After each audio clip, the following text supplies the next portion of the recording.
what's the best way to ensure that Iran is not developing a nuclear weapon?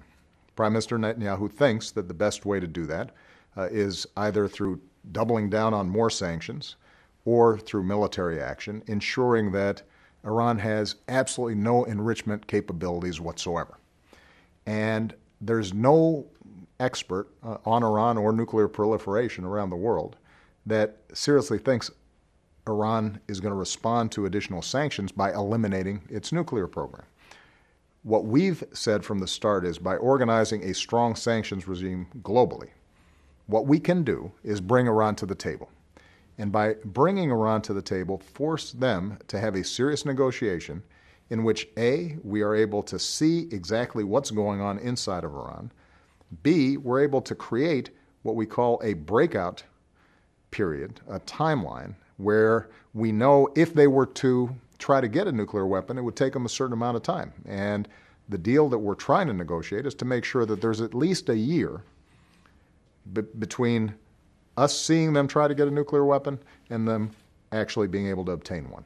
And as long as we've got that 1 year breakout capacity, that ensures us that we can take military action to stop them if they were to stop it.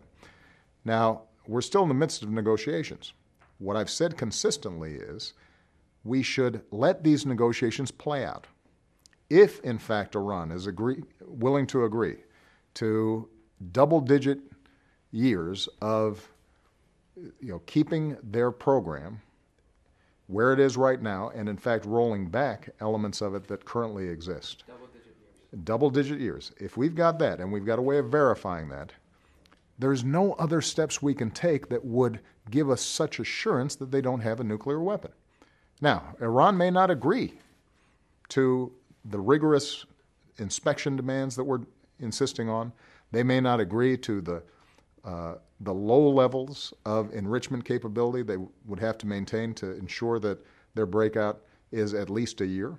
But if they do agree to it, it would be far more effective in controlling their nuclear program than any military action we could take, any military action Israel could take, and far more effective than sanctions will be. And we know that because during the period in which we applied sanctions for over a decade, Iran went from about 300 or a couple of hundred centrifuges to tens of thousands of centrifuges in response to sanctions.